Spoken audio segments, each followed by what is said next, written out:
A widowed mother of two comes to the aid of a wealthy businessman injured in a roadside accident, setting in motion events that will transform her existence permanently. The injured man's head was bleeding as Diane Williams pressed hard on her aging Honda Civic's brakes. The clock showed nearly midnight on this remote Alabama highway, and any reasonable individual would have continued driving past, particularly an African-American woman traveling solo with her two sleeping girls in the rear seats. However, Diane had always been unable to turn away from people requiring assistance. The unknown man lay beside his destroyed black BMW, his costly attire ripped and dirt-covered. Despite being hurt and defenseless, his body language suggested someone accustomed to commanding others rather than requiring aid. His expensive Italian footwear stood in sharp contrast to Diane's worn work boots from yet another 16-hour shift maintaining Birmingham's downtown office buildings. "Mother, what made us pull over?" her 12-year-old Kesha asked softly, awakening to her mother's old car engine's rough, irregular sounds that had needed mechanical attention for several months. "There's an injured person here, sweetheart," Diane responded, already exiting the vehicle. At 35 years old, she understood how quickly circumstances could shift, similar to when her spouse James perished in a workplace accident 3 years prior, abandoning her with 2 children and overwhelming healthcare debt. The gentleman moaned as she drew near.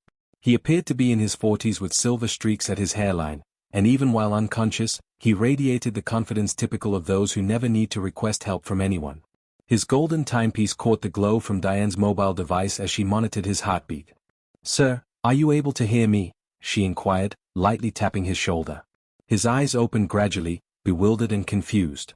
Upon focusing on Diane's concerned expression above him, his look shifted from helplessness to something more rigid and analytical. Even while injured, he immediately began evaluating his surroundings and the individuals present. "What location?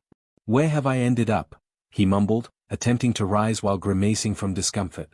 "You're on Highway 17, roughly 20 miles from Birmingham," Diane clarified, providing support.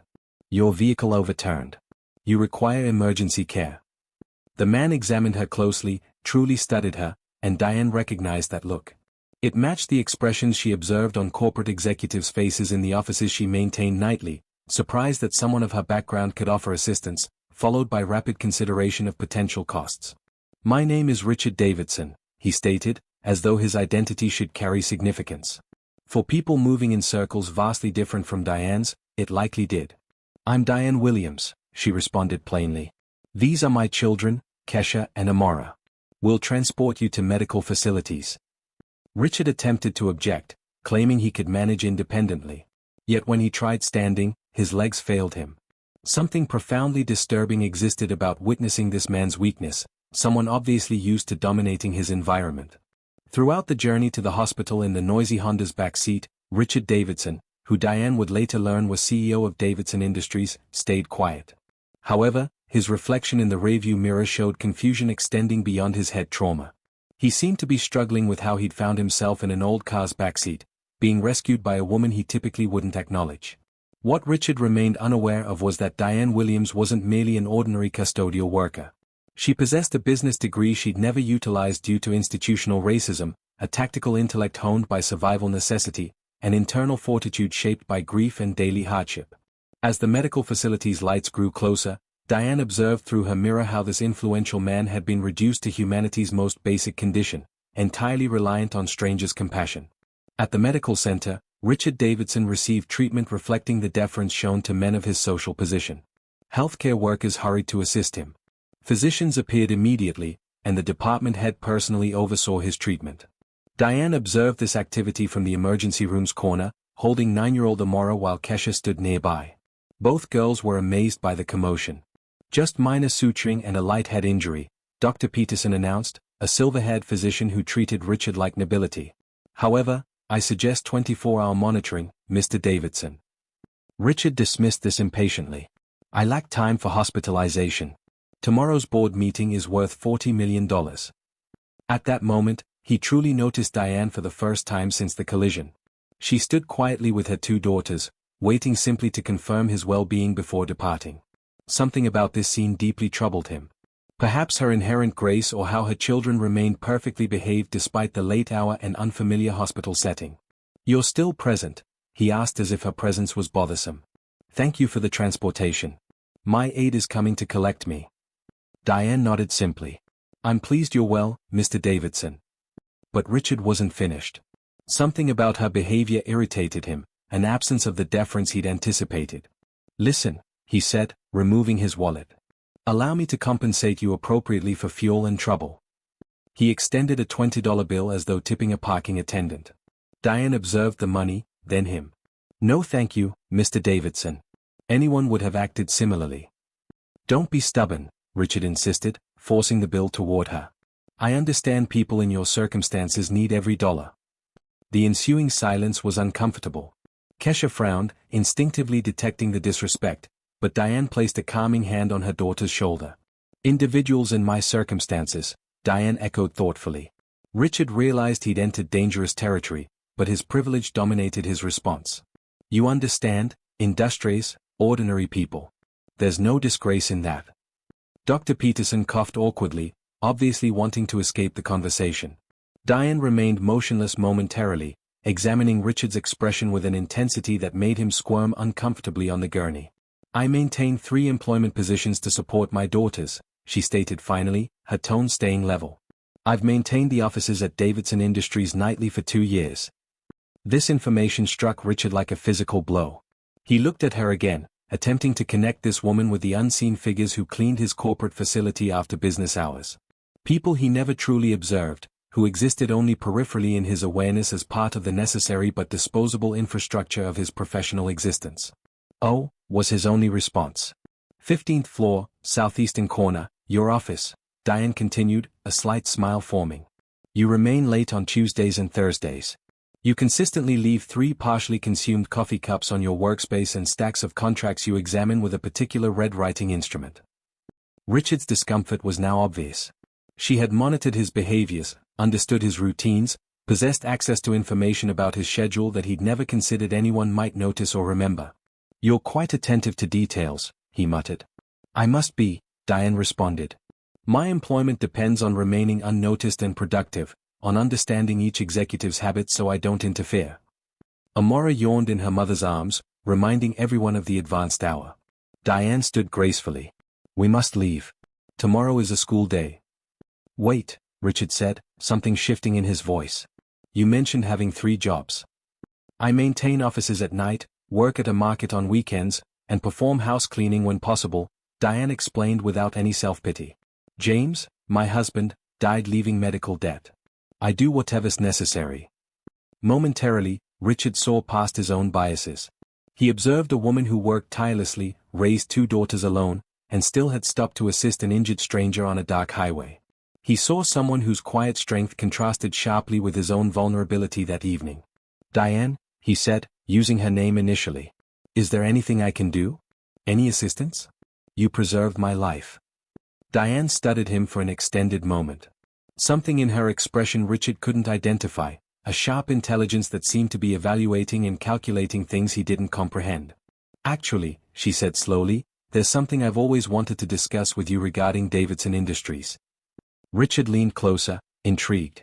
I read about the Hartwell construction purchase last month. $50 million. James was employed there before his death, Diane said, maintaining a neutral tone. I always wondered how small family businesses manage to compete against corporations that can simply purchase any competitor that becomes problematic. The question surprised Richard. It wasn't the type of inquiry he anticipated from a custodial worker.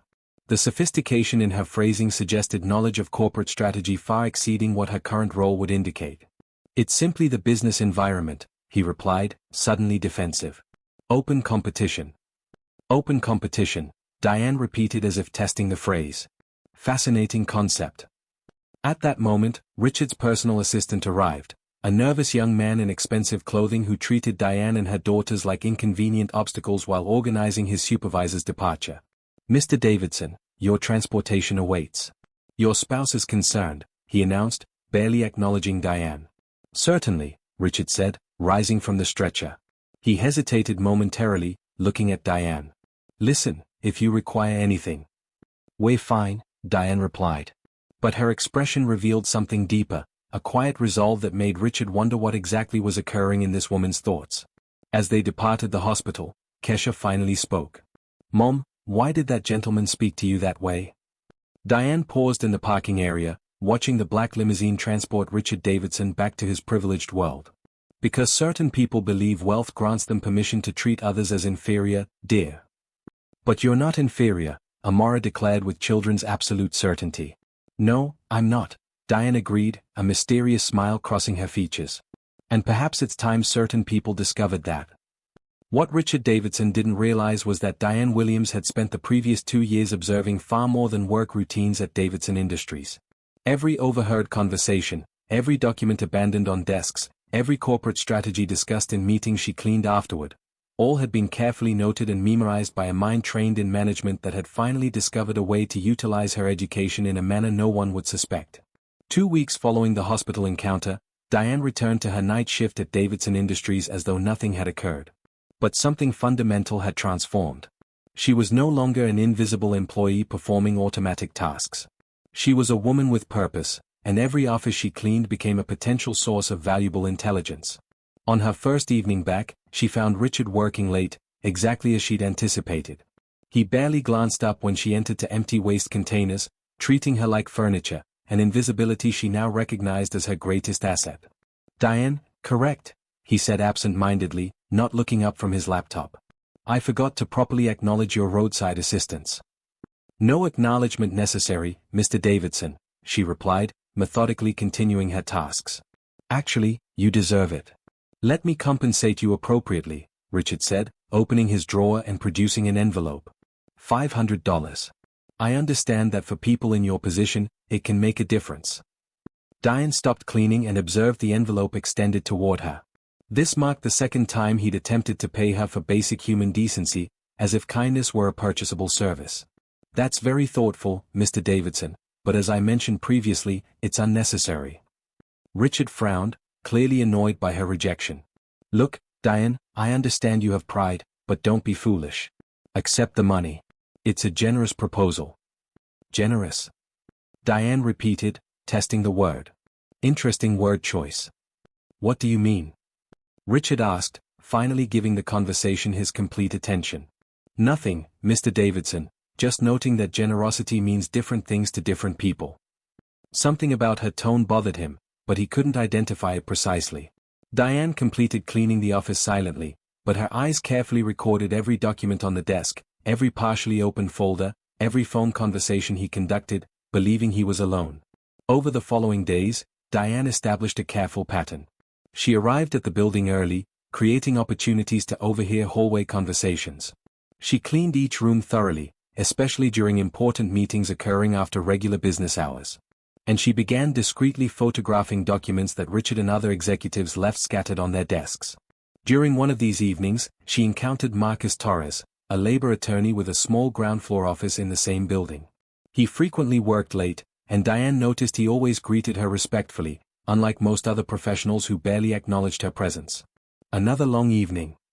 Marcus asked one Thursday, finding Diane in the elevator at 11 p.m. They all are, she replied with a weary smile. You know, I've observed you for months. Always professional, always discreet. I imagine you witness and hear fascinating things here. Diane examined him carefully. Marcus appeared to be in his 40s, wore suits clearly from affordable retailers rather than Italian tailors, and something in his eyes suggested experience with real-world injustices. Sometimes, she admitted cautiously. I primarily handle workplace discrimination cases, Marcus said casually. I'm always amazed by what custodial staff can observe. You people are practically invisible to executives. The conversation planted an idea in Diane's mind. Over the following weeks, she began paying particular attention to Davidson Industries meetings, especially those involving terminations, hostile acquisitions, and strategies that seemed intentionally harmful to smaller communities. On one particularly fruitful evening, she photographed a series of emails between Richard and the company's board regarding the Hartwell Construction acquisition, the same company where James had worked. The documents revealed a calculated strategy. First, Davidson had intentionally sabotaged several of Hartwell's contracts, then offered to purchase the struggling company for a fraction of its true worth. But during an executive meeting on human resource optimization, Diane discovered something that enraged her. Richard casually discussed terminating a large number of contracted cleaning staff, including several African American women who had worked in the building for years, replacing them with a cheaper automated service. They're easily replaced, she heard Richard tell the CFO over the phone. Unskilled, no value-added work. Will save $300,000 annually. Unskilled, no value added. The words resonated in Diane's mind as she silently cleaned around the conference table where Richard had displayed charts showing how the layoffs would increase quarterly profits. That evening, Diane sought out Marcus Torres in his office. "I need to discuss something important with you," she said, closing the door behind her. Marcus immediately noticed the change in her demeanor. "I'm listening." If someone possessed evidence of illegal business practices, systematic discrimination, and corporate sabotage, what could that individual do? "It depends on the evidence," Marcus replied, leaning forward with increased interest. "Are we discussing hypothetical situations, or?" Diane opened her purse and retrieved a thick envelope containing document printouts, email photographs, and a detailed list of conversations she'd witnessed. "There's nothing hypothetical about this," she said, placing everything on Marcus's desk. He spent the next 40 minutes carefully examining each document, his admiring whistles growing as he understood the extent of evidence Diane had gathered. "Diane," he said finally, "you have sufficient material here for at least 3 separate federal lawsuits: discrimination, corporate fraud, market manipulation." "And revenge?" she asked calmly. Marcus smiled slowly. "Well, I prefer calling it justice, but yes, there's definitely potential for significant consequences." That night, Diane returned home with a sense of power she hadn't experienced in years. Kesha and Amora were sleeping, but she spent hours at the kitchen table chronologically organizing all the evidence she'd collected, creating a comprehensive file on Davidson Industries' practices. The following morning, Richard Davidson awoke unaware that the unqualified employee he paid to clean his office had spent the previous night methodically constructing the case that would destroy his reputation, his company, and his arrogance permanently. What Richard didn't know was that every condescending document he'd left on his desk, every arrogant conversation he'd thought was private, every cruel decision he'd made with certainty there would never be consequences, all had been carefully documented by someone he considered completely irrelevant. When he laughed contemptuously on the phone about people who know their place, something extraordinary began forming. Not just in Diane's determined mind, but in the legal reality being constructed document by document, evidence by evidence, catalogued injustice by injustice. Momentarily, when Richard ended his call and returned to completely ignoring Diane's presence as she cleaned around his desk, he couldn't imagine he was witnessing his career's final days. Yet another powerful man who completely underestimated the quiet strength of those he believed he was controlling, without realizing he'd lost the game before knowing he was playing it. Monday morning started normally for Richard Davidson. He arrived at the office at 7 a.m., as usual, hoping to review the final documents for the mass cleaning staff termination before the 9 a.m. board meeting. $300,000 in annual savings that would boost fourth-quarter profits exactly as planned. Diane was there as always, finishing her morning cleaning with her typical quiet efficiency. Richard barely noticed her as he checked emails, completely unaware that his every action was being discreetly observed and recorded. "Good morning, Mr. Davidson," Diane said respectfully, emptying the wastebasket beside his desk. He replied distractedly, focused on his computer screen. At 8:30, Richard's assistant rushed in. "Sir, there are reporters in the lobby." "Many reporters, and the FBI is coming upstairs." Richard frowned, confused. "The FBI? What are they referring to?" Before he could receive an answer, 3 federal agents entered his office, followed by Marcus Torres and 2 others Richard didn't immediately recognize. "Richard Davidson, you're being subpoenaed to appear before a federal grand jury," announced the lead agent, handing him official papers. "Preliminary charges include corporate fraud, market manipulation, systematic workplace discrimination, and money laundering." Richard's world stopped. "This is absurd. I don't understand what you're discussing." Marcus stepped forward, his expression professionally composed. "Mr. Davidson, I represent several victims of your illegal business practices. I'd like to present some evidence that may clarify the situation." It was then Richard noticed Diane still standing in the office corner, but something had completely changed in her bearing. She was no longer hunched over cleaning equipment. She stood tall, confident, and her eyes sparkled with a sharp intelligence he'd never noticed before. "Diane," he said, genuinely confused.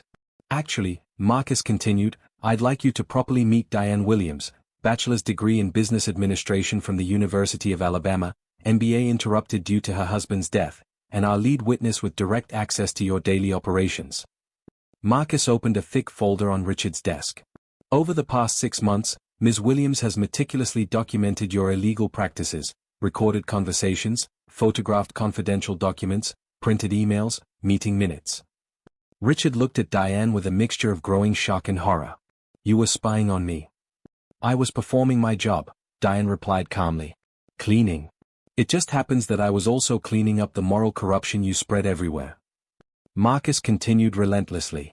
Here we have evidence of the intentional sabotage of Hartwell Construction, where Mrs. Williams' husband worked. Documents showing how you manipulated contracts to force bankruptcy, then purchased the company for a fraction of its value. Richard felt the blood drain from his face. Those are simply legitimate business strategies. And here, Marcus said, playing a recording on his laptop, we have you describing cleaning staff as easily replaceable, unskilled labor, no value added. Interesting description for someone who just collected enough evidence to destroy your company. Richard's voice came clearly from the speakers. They're easily replaceable. Unskilled labor, no value added. Will save $300,000 yearly. The silence in the office was deafening. Richard looked around the room, realizing for the first time that he was completely surrounded, legally, morally, and publicly. There's also the matter of bribes paid to city inspectors, Marcus continued, documented in emails you left open on your desk during nightly cleaning sessions, and the offshore accounts in the Cayman Islands for tax evasion. Diane finally spoke, her voice maintaining the same calm dignity she'd always displayed. Mr. Davidson, for 2 years, I cleaned this office every night. I watched you celebrate layoffs, laugh at families being destroyed, plan ways to cheat small businesses. I thought you were just a cruel man. I've discovered you're a criminal. Richard turned to her desperately. Diane, listen. I can explain all of this. I can compensate you for any misunderstanding. Compensate me? Diane repeated, a sad smile appearing on her lips. Like the $500 you offered me at the hospital or the $20 for saving your life on the highway. Marcus interrupted. Mr. Davidson, we've also been contacted by the Atlanta Constitution and Channel 7 News. It seems your story has become quite public. At that moment, Richard's assistant entered again, his face pale. Sir, the board of directors has called an emergency meeting, and your wife is calling. She said she's watching you on television. Richard rushed to his office window and looked down. The parking lot was filled with news vans, reporters with microphones, and a growing crowd of onlookers. His entire life was disintegrating in real time, broadcast to the entire city.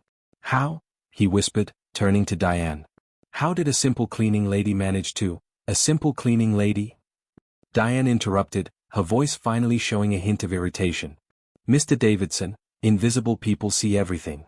Underestimated people observe everything, and people with no added value apparently document everything. The federal agent stepped forward. Mr. Davidson, we need you to accompany us for questioning. Your attorneys can meet you at the federal building. As Richard was escorted from his own office, he paused at the door and looked back at Diane one last time.